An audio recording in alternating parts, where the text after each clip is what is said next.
Hi friends, రానున్న వారం 10 రోజుల్లో మన 2 తెలుగు రాష్ట్రాల్లో ఎలక్షన్స్ రాబోతున్నాయి.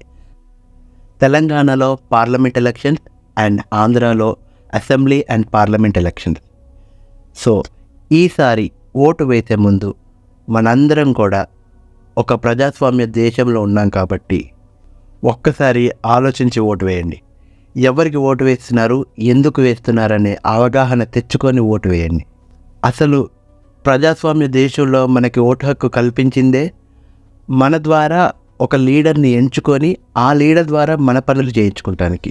కానీ ఇప్పుడేం జరుగుతుందంటే ఆ లీడర్కే మనందరం బానిసలుగా అవుతున్నాం.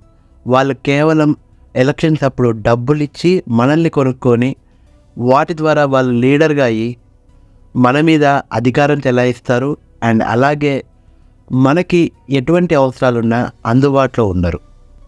ఎవరో 100కో కోటికో కొంతమంది మంచి పొలిటీషియన్స్ ఉన్నారు, కానీ 98% చాలామంది పొలిటీషియన్స్ ఇప్పుడు అలాగే ఉన్నారు. సో అటువంటి వాళ్ళందరికీ బుద్ధి చెప్పాలంటే ఈసారి ఎలక్షన్స్లో మనందరం వివేకంతో ఆలోచించి ఎవరికి ఓటు వేస్తున్నామో, ఎందుకు వేస్తున్నామో ఆలోచించి వేయాలి. అండ్ ఓటు వేసే ముందు ఆ లీడర్ని మనం ఎలా సెలెక్ట్ చేసుకోవాలో ఇప్పుడు నేను చెప్పబోయే కొన్ని అంశాలని పరిగణలోకి తీసుకొని ఓటు వేయండి. దానికంటే ముందు ఓటర్స్ వాళ్ళ యొక్క మెంటాలిటీని మార్చుకోవాలి. ఇప్పటికీ చాలామంది ఓటర్స్ ఎవరైతే డబ్బులు ఇస్తున్నారో వాళ్ళకే ఓటు వేస్తున్నారు.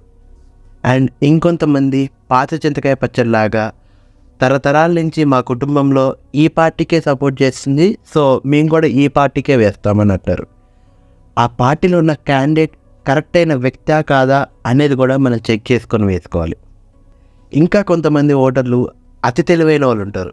వాళ్ళు ఎన్ని పార్టీల నుంచి డబ్బులు ఇస్తే అన్ని పార్టీల నుంచి డబ్బులు తీసుకొని వాళ్ళకి నచ్చిన పార్టీకి ఓటేస్తారు. వాళ్ళకి నచ్చిన పార్టీ అంటే అందులో కూడా వాళ్ళు ఏ పార్టీ ఎక్కువ డబ్బులు ఇస్తే ఆ పార్టీకి ఓటేస్తారు.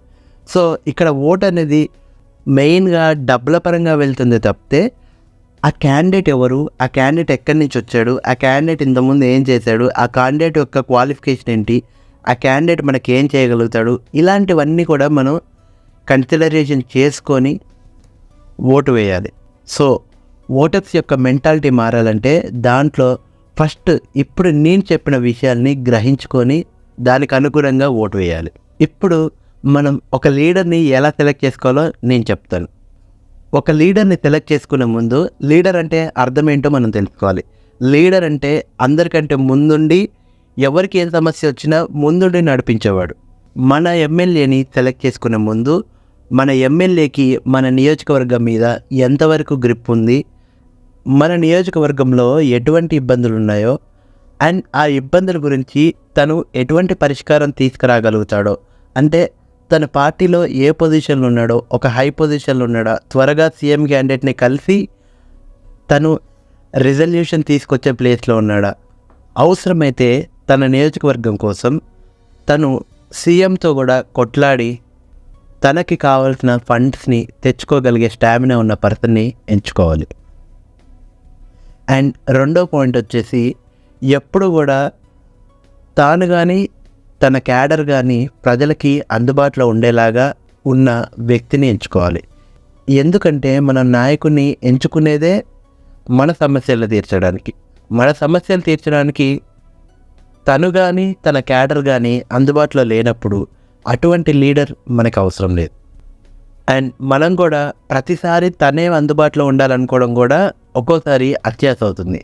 ఎందుకంటే కొంచెం ఒక లెవెల్లో ఉన్న లీడర్స్ కానీ ఆఫీసర్స్ కానీ వాళ్ళకి రకరకాల మీటింగ్లు ఉంటాయి. అటువంటి టైంలో వాళ్ళు అందుబాటులో లేకపోవచ్చు, కానీ తన క్యాడర్ని బలంగా తన నియోజకవర్గంలో ఎప్పటికప్పుడు తన క్యాడర్ నుంచి ప్రజల యొక్క సమస్యలు తెలుసుకుంటూ వాటిని రెక్టిఫై చేసుకుంటూ ముందుకెళ్ళే అటువంటి నాయకుడిని ఎంచుకోవాలి. సో ఇప్పుడు నేను చెప్పిన ఈ 2 క్వాలిటీస్ చాలామంది పొలిటీషియన్స్లో ఉండొచ్చు, కానీ ఇక్కడ ఒక ఇంపార్టెంట్ పాయింట్ ఏంటంటే నిజాయితీ. గవర్నమెంట్ నుంచి వస్తున్న ఫండ్స్ని సక్రమంగా ప్రజలకు పంచిపెట్టగలిగే వ్యక్తి కావాలి. వాళ్ళ జేబులో నుంచి పెట్టకున్నా పర్లేదు, కానీ గవర్నమెంట్ నుంచి వస్తున్న ఫండ్స్ని కరెక్ట్గా ప్రతి ఒక్క కుటుంబానికి చేరేలాగా ఆ పర్సన్లో నిజాయితీ ఉండాలి. సో ఇవన్నీ పక్కకు పెడితే అసలు ఇటువంటి లీడర్స్ దొరకపోవచ్చు, ఉంటే నూటికో కోటికో ఒకరు ఉండొచ్చు. సో వాళ్ళని ఎలాగూ మార్చలేం కాబట్టి మనలో మనమైన చైతన్యం తెచ్చుకొని ఒక ఓటు వేసే ముందు మన ఓట్ని కరెక్ట్ అయిన క్యాండిడేట్కి వేయాలి. ఇన్ కేస్ ఏ క్యాండిడేటు అక్కడ నిలబడలేదనుకోండి, ఆ టైంలో నోటాకు వేయాలి. నెక్స్ట్ టైం ఆ నియోజకవర్గంలో నోటాకు వేసామంటే గవర్నమెంట్ క్యాండిడేట్స్ కంటే నోటాకి ఎక్కువ ఓట్స్ వచ్చాయేంటి అని ఆలోచించి అక్కడ ఈసారి ఇంకా కొంచెం మంచి పర్సన్స్ని కానీ అసలు ప్రజలు ఎందుకు నోటాకు వేస్తున్నారో రీజన్ తెలుసుకొని దానికి తగ్గట్టుగా మార్పులు చేసుకోవచ్చు. సో ఫ్రెండ్స్, ఈ వీడియోలో నేను చెప్పదలుచుకునేది ఒకటే, ఓటు వేసే ముందు ఆలోచించి ఓటు వేయండి, డబ్బులు తీసుకోకండి. ఈ మధ్య కాలంలో ఎలక్షన్స్ అప్పుడు డబ్బులు ఇవ్వకపోతే డిమాండ్ చేస్తున్నారు. ఇప్పుడు డిమాండ్ చేస్తారేమో కానీ తర్వాత కాలంలో ఫ్యూచర్లో ఇబ్బంది పడేది మనమే. ఎవరైనా ఈ వీడియోని ఇక్కడి వరకు చూసినట్లయితే ఖచ్చితంగా మీ ఇంట్లో వాళ్ళకి ఈ వీడియోని షేర్ చేయండి అండ్ మీ ఫ్రెండ్స్కి కూడా షేర్ చేసి ఇందులో ఉన్న ఇన్ఫర్మేషన్ని తెలియజెప్పండి. నెక్స్ట్ వీడియోలో పొలిటీషియన్స్ ఓట్ల కోసం మనల్ని ఎన్ని రకాలుగా మోసాలు చేస్తారో నెక్స్ట్ వీడియోలో చెప్పబోతున్నాను. సో ఫ్రెండ్స్, అసలు నేను చెప్పే కంటెంట్ మీకు నచ్చుతుందా లేదో నాకు తెలియాలంటే ఈ వీడియోకి కనీసం ఒక 100 లైక్స్ వస్తే నేను నెక్స్ట్ వీడియోని తొందరగా అప్లోడ్ చేయడానికి ట్రై చేస్తాను. Thank you friends.